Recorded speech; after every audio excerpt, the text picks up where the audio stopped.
کہ اصل بنیادی اختلاف جماعت احمدیہ کا اور دوسرے اسلامی فرقوں کا یہ ہے کہ آپ مرزا غلام احمد صاحب قادیانی کو مہدی اور مسیح مان رہے ہیں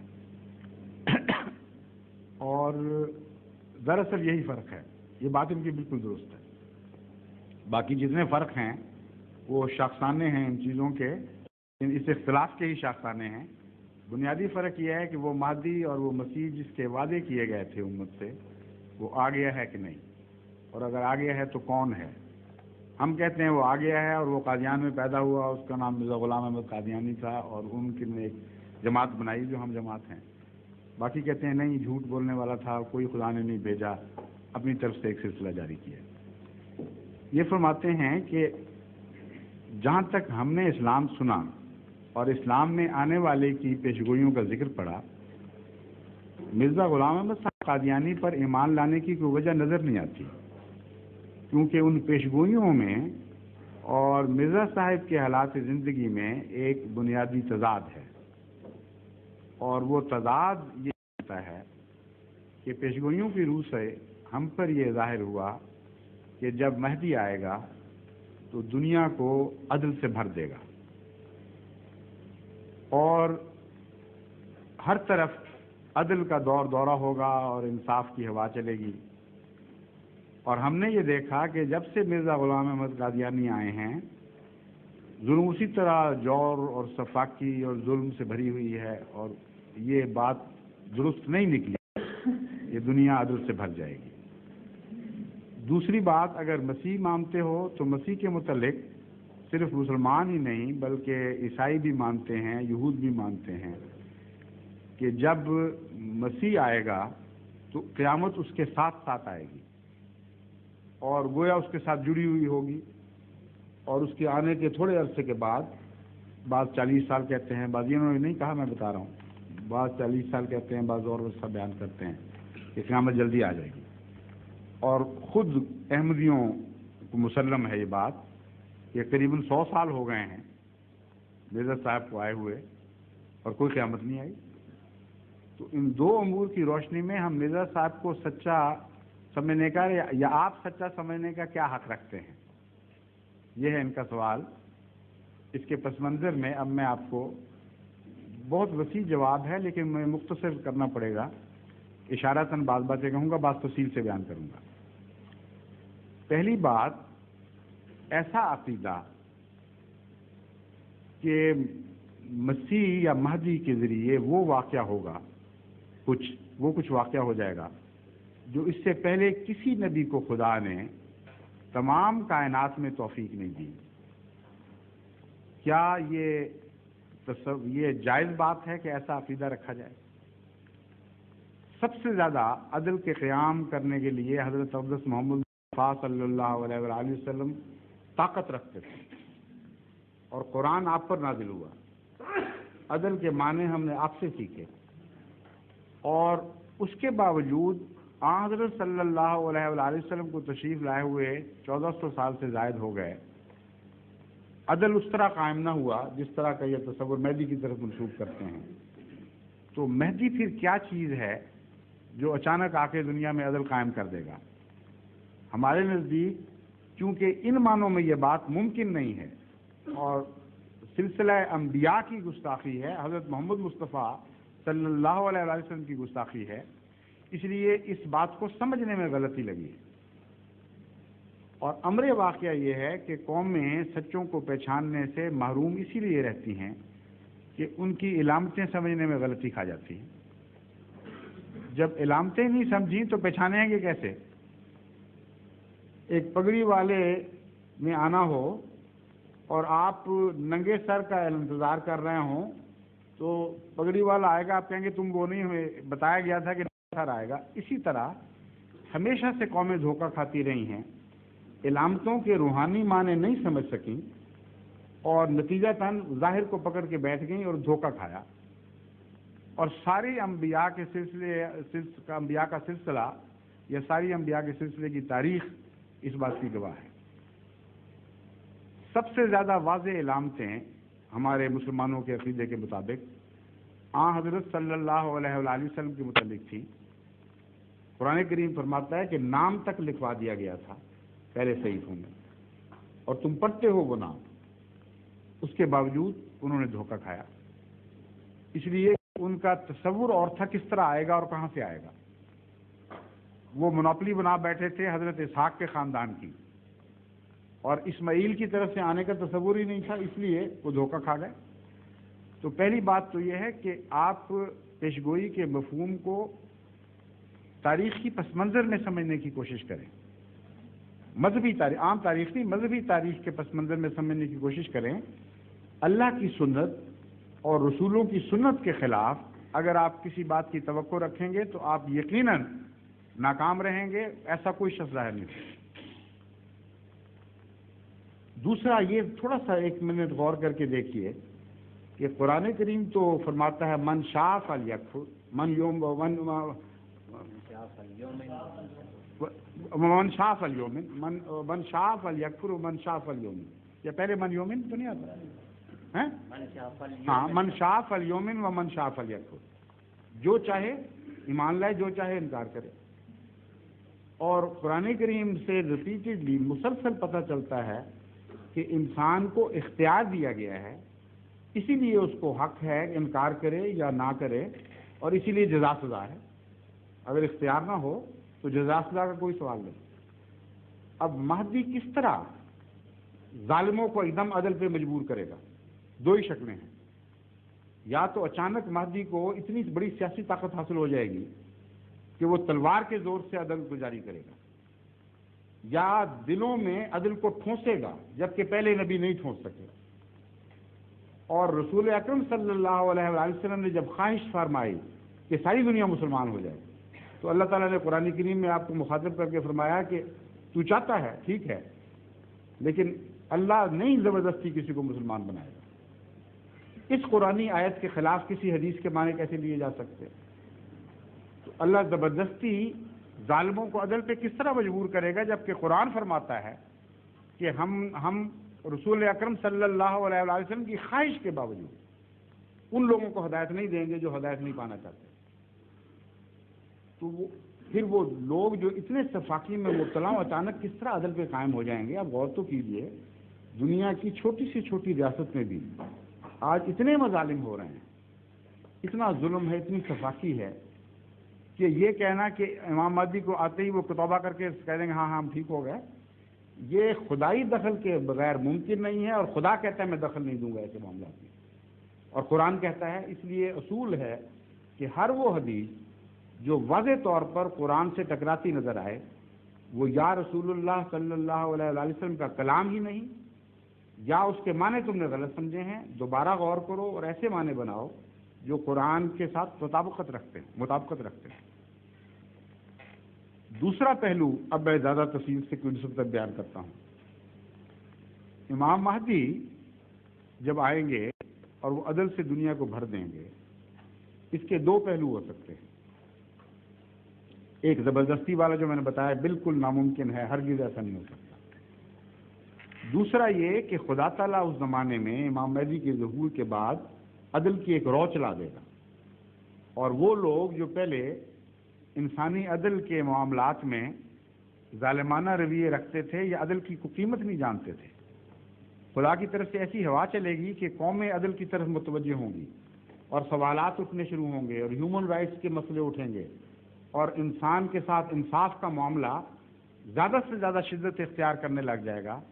مظلوم قومیں، غلام قومیں آزاد ہونے لگ جائیں گی، کیونکہ عدل کا تصور ابھرے گا اور عالم پر چھاتا چلا جائے گا۔ یہ تدریجی واقعہ اس میں پیشگوئی میں ممکن ہے، اور بہنیں یہی ہو رہا ہے۔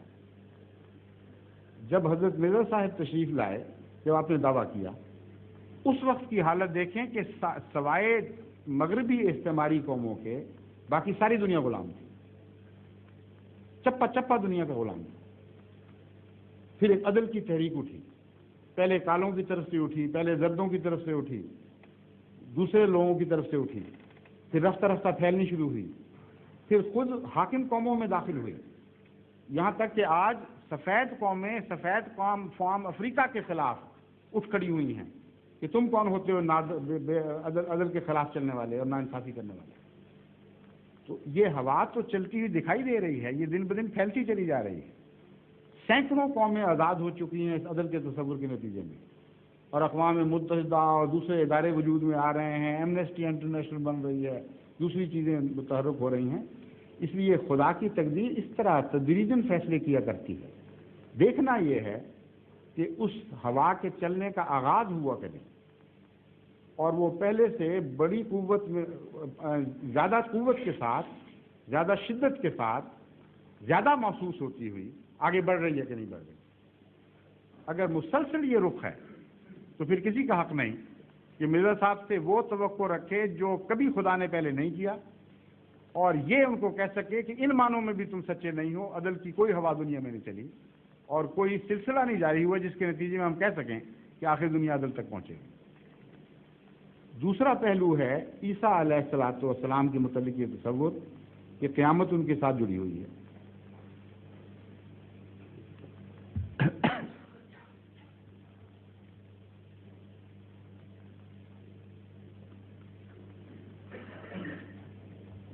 پہلی بات اس سلسلے میں قابل غور یہ ہے کہ امام مہدی ہوں یا عیسیٰ ہوں، اگر 30-40 سال تک اصلاح کے مان بعد خدا نے دنیا کی صف لپیٹ دینی ہے، یہی عقیدہ ہے اور حدیث پر مبنی عقیدہ ہے، تو پھر اس حدیث کا کیا مطلب لیں گے جس میں حضرت صلی اللہ علیہ وآلہ وسلم فرماتے ہیں کہ قیامت اشرار الناس پہ آئے گی.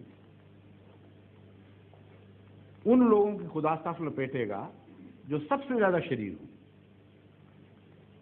اور قرآن کریم کی ان آیات کا کیا مطلب لیں گے جن میں اللہ تعالیٰ فرماتا ہے کہ نیکوں کو خدا باقی رکھتا ہے اور بدوں کو مٹاتا ہے، اور اعمال صالحہ کا نام ہی باقیات رکھ دیا، والصالحات الباقیات ہو، یعنی نیک عمل میں زندہ رہنے کی طاقت ہے. فَأَمَّا مَا يَنْفَعُ النَّاسَ فَيَمْكُثُ فِي الْأَرْضِ،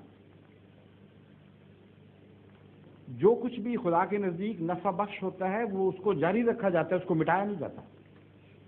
تو اچانک خدا ان سارے ارشادات کو بھلا کر، قرآن کی تعلیم کو بھلا کر جو اس نے دی تھی، یہ فیصلہ کیسے کر لے گا کہ جب دنیا عدل سے بھر گئی، جب لمبی بدکاریوں کے بعد انسان آخر صالح بن گیا، جب امام مہدی نے اور مسیح نے مل کر عظیم روحانی انقلاب برپا کر دیا جو پہلے کسی نبی کو توفیق نہیں ملی تھی، تو اب ان کو مٹا دو. اور رسول اللہ صلی اللہ علیہ وسلم کا احتجاج بھی سنائی دے گا آپ کو ساتھ کہ مجھے خدا نے بتایا ہے کہ اشرار الناس پر قیامت آئے گی، اور تفصیل سے اس مضمون کو بیان فرمایا ہے آپ نے. عجیب بات ہے کہ علماء اس بات کو بھلا کر عوام الناس مسلمانوں کو اندھیرے میں رکھ رہے ہیں، کوئی عقل کے خلاف بات کر رہے ہیں، سنت کے خلاف بات کر رہے ہیں. اب غور کیجئے، حضرت صلی اللہ علیہ وسلم فرماتے ہیں کہ لمبا عرصے کے بعد، میرے گزرنے کے بعد 3 صدیوں تک ٹھیک رہیں گے لوگ، پھر اندھیرا پھیلنا شروع ہو جائے گا، پھر رات بھیگ جائے گی، بڑی لمبی اندھیری رات آئے گی، فیضیابت کا زمانہ آ جائے گا، پھر اللہ تعالیٰ مسیح کو بھیجے گا اور پھر یہ واقعات ہوں گے. پھر فرمایا اس کے بعد اللہ جب مسیح کو فتح دے گا، دعاؤں کے نتیجے میں فتح دے گا، قتال کے نتیجے میں نہیں دے گا، بلکہ خود قتال سے روکے گا، وہی کرے گا اس کی طرف کہ دنیا میں بڑی بڑی جو عظیم قومیں طاقتور نکلی ہیں ان کے خلاف قتال کا ارادہ ہی چھوڑ دو، بلکہ تمہیں پہاڑ کی پناہ لو اور دعا کرو، دعا کے نتیجے میں اللہ تجھے فتح دے گا. پھر سنیے، فرماتے ہیں کہ پھر خدا تعالیٰ مسیح کو غالب کرے گا دنیا پر، اور ایک لمبے عرصے تک ٹھنڈی ہوائیں چلتی رہیں گی، امن کا دور ہوگا. پھر وہ ہوا بگڑے گی، پھر بدی پھیلنی شروع ہوگی، پھر رفتہ رفتہ وہ ٹھنڈی ہوائیں ختم اور بد ہوا دنیا پر پھر غالب آ جائے گی، یہاں تک کہ ساری دنیا عدل سے نہیں جور سے پھر بھر جائے گی، ظلم سے بھر جائے گی. فرمایا اس وقت خدا قیامت کو نازل فرمائے گا اور وہ اشرار الناس پر آئے گی. اس عقیدے کی تو بالکل برعکس بات ہے جو عوام الناس میں علماء نے مشہور کیا ہوا ہے. وجہ ایک کیوں بعض عوام اس کو مان لیتے ہیں چپ کر کے، میں آپ کو وجہ بتاتا ہوں. بعض احادیث میں یہ ذکر ہے کہ سات آئے گی اس کے بعد، اور جلدی سات آئے گی، اور قرآن کریم میں حضرت عیسیٰ کے متعلق آتا ہے وَإِنَّهُ عِلْمٌ لِلسَّاعَةِ، کہ وہ قیامت کی نشانی کے طور پر، ساتھ کی نشانی کے طور پر آئے گا۔ اب قرآن کی اس قطعی گواہی کے بعد، جس کی تائید میں احادیث بھی موجود ہیں، مسلمان علماء نے دھوکہ کھایا ہوگا یا عوام الناس کو انہوں نے یہ بتایا تو وہ مان گئے جلدی سے کہ ہاں پھر مسیح اور مہدی کے آتے ہی قیامت آ جائے گی۔ حالانکہ یہ غور نہیں کیا کہ قرآن سے ہی پتہ کریں پہلے کہ ساتھ سے مراد کیا ہے۔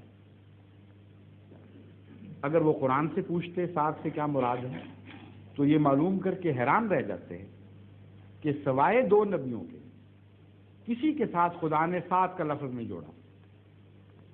سب سے پہلے حضرت محمد مصطفیٰ صلی اللہ علیہ وآلہ وسلم کے ساتھ ساتھ کی خبر دی، پھر مسیح کے ساتھ ساتھ کی خبر دی، اور وہ اس آیت میں ذکر ہے اقتربت الساعۃ وانشق القمر، کہ دیکھو چاند 2 ٹکڑے ہوا، جس سے قطعی طور پر ثابت ہوا، یعنی یہ گواہ بن گیا، اقتربت الساعۃ، ساتھ قریب آ گئی۔ 1400 سال ہو گئے وہ قریب آئی ہوئی ساتھ کہاں گئی؟ حالانکہ قرآن سچا ہے۔ پھر مسیح کے متعلق فرمایا کہ وہ جب آئے گا تو یہ ساتھ کی نشانی بنے گا۔ ظاہر ہے کہ جب 2 نبیوں کے متعلق، ایک اول اور ایک آخر نبی جو اس کا ماتحت غلام بن کے آنے والا ہے، ان کے متعلق ایک ہی لفظ بولا جا رہا ہے تو ایک ہی معنوں میں ہے، اور وہ ہے روحانی انقلاب۔ اور تمام پرانے علماء ساتھ کی تعریفوں میں، قرآن کریم کی تفاسیر میں، لغات میں لکھ چکے ہیں کہ ساتھ سے مراد صرف ظاہری طور پر تبدیلی نہیں بلکہ روحانی انقلاب برپا ہوا کرتا ہے۔ اب روحانی دنیا کا جو بادشاہ ہے وہ روحانی ساتھ برپا کرے گا، اور روحانی ساتھ کے نتیجے میں صدیوں کے بعد زندہ ہو جاتے ہیں۔ چنانچہ قیامت کا جو ہمارا تصور ہے ساتھ کا آخر پر، وہ یہی ہے، ایک طرف وہ موت کا اعلان کرتی ہے، دوسری طرف زندگی کا اعلان کرتی ہے۔ صرف موت کا اعلان نہیں کرتی، اعلان کرتی ہے آؤ اب تم زندہ بھی ہو جاؤ، سور پھونکا جاتا ہے۔ انبیاء جب آتے ہیں، خصوصاً عظیم الشان انبیاء، تو ان کے ساتھ یہ دونوں تقدیریں وابستہ ہوتی ہیں۔ سب سے عظیم الشان ساتھ جو آئی ہمارے عقیدے کے مطابق وہ حضرت اقدس محمد مصطفیٰ صلی اللہ علیہ وآلہ وسلم کی بعثت کے ساتھ آئی۔ چنانچہ قرآن کریم میں گواہی دی اقتربت الساعۃ وانشق القمر، ساتھ قریب آ گئی، یعنی وہ انقلاب کا وقت آ گیا کہ باقی قومیں مر گئیں اور رسول اللہ صلی اللہ علیہ وسلم زندہ کرنے کے لیے آ گئے۔ اس کا ثبوت قرآن میں مزید موجود ہے۔ فرمایا ایسے وقت میں آیا کہ بر و بحر فساد سے بھر گئے تھے۔ کیا ہے وہ آیت؟ ظاہر الفساد فی البر والبحر، ظاہر کا مطلب ہے غالب آ گیا، کمپلیٹلی مغلوب کر دیا پوری طرح۔ تو فساد ایسے وقت میں محمد رسول اللہ صلی اللہ علیہ وسلم آئے جب کہ خشکی اور تری، یعنی مذہبی دنیا اور غیر مذہبی دنیا، یہ ہے قرآن کریم کی اصطلاح کا مطلب، فساد سے بھر گئی تھی اور مغلوب ہو گئی تھی۔ اور کیا اعلان کیا؟ یدعوکم لما یحییکم، تمہیں بلاتا ہے تاکہ تمہیں پھر زندہ کرے۔ یہ قیامت تھی جو آ گئی، اور جو آج کے علماء دیکھ رہے ہیں ظاہری نظر سے، ان کو نظر ہی نہیں آئی۔ جس قیامت کے وہ منتظر ہیں وہ تو آئی نہیں، وہ تو دنیا میں رمائی نہیں ہوئی، دنیا مر کے مٹی نہیں گئی۔ رسول اللہ صلی اللہ علیہ وسلم کہتے ہیں اقترب، خدا فرماتا ہے اقتربت، اور وہ کہتے ہیں 1400 سال ہو گئے ابھی تک نہیں آئی۔ وہ کہتے ہیں نہیں، مسیح کے متعلق فرمایا ہم اس طرح 2 انگلی کی طرح اس کے ساتھ قیامت لگی ہوگی۔ ہم کہتے ہیں وہ حدیث کیوں بھول جاتے ہو جس میں رسول اللہ صلی اللہ علیہ وسلم فرماتے ہیں انا والساعۃ کہاتین، میں اور ساتھ دونوں اس طرح جڑے ہوئے ہیں جس طرح یہ 2 انگلیاں جڑی۔ اب کسی مزید تشریح کی گنجائش باقی رہتی ہے؟ تقویٰ چاہیے، صرف نفس کی سعادت چاہیے۔ ہر شریف النفس مسلمان فوراً مانے گا کہ محمد رسول اللہ صلی اللہ علیہ وسلم جو اپنے متعلق کہتے ہیں کہ میں اور قیامت اس طرح جڑے ہوئے ہیں، تو جب وہ مسیح کے متعلق کہتے ہیں اس کا کوئی دوسرا معنی لانے کا ہمیں حق نہیں۔ اور یہ قیامت یقیناً آ چکی ہے کیونکہ رسول اللہ صلی اللہ علیہ وسلم کے ساتھ جڑی ہوئی تھی اور وہ روحانی انقلاب تھا۔ حضرت مسیح علیہ السلام بانی سلسلہ احمدیہ اس قیامت کا ذکر کر کے فرماتے ہیں یہ جو تم نے عجیب ماجرا دیکھا، عرب کے بیابانوں میں ایک عجیب ماجرا دیکھا کہ صدیوں کے مردے زندہ ہو گئے اور پشتوں کے بگڑے الہی رنگ پکڑ گئے. یہ کیا تھا؟ یہ ایک فانی فی اللہ کی دعائیں ہی تو تھی جنہوں نے یہ انقلاب برپا کیا. تو مسیح اس کے سوا کوئی اور قیامت برپا نہیں کر سکتا، نہ کوئی اور انسان دنیا میں کر سکتا ہے، اور اسی قیامت کی ویلیو ہے، اسی کی قیمت ہے. ورنہ ظاہری طور پر مٹانا ہو تو ویسی عقل کے خلاف بات ہے کہ نیک بنا کے خدا مار دے، اور جبکہ خود فرماتا ہے کہ میں تو وارننگ دیتا ہوں لوگوں کو عذاب سے پہلے کہ نیک بن جاؤ، اس لیے بھیجتا ہوں نبی کہ ڈرائیں، اگر نہیں بنو گے تو ہلاک ہوگے. یہ نہیں فرماتا کہ نیک بنو گے تو میں ہلاک کروں گا. حضرت نوح نے کیا کیا، پہلے نبیوں نے کیا. قرآن نے تو اتنا کھولا ہے مضمون کہ اس کے بعد ایک لمحہ کے لیے بھی کسی مسلمان کو یہ وہم بھی نہیں ہونا چاہیے کہ وہاں ساتھ سے کوئی ظاہری قیامت مراد ہے. ادھر مسیح اور مہدی نے نیک بنایا، ادھر اللہ نے تلوار پھیر دی سب کی رگے جان پر اور ہلاک کر دیا. یہ عقل کے خلاف عقیدہ ہے اور دین کے خلاف عقیدہ ہے.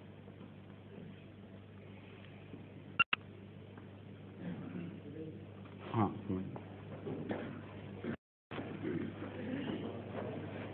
ظہور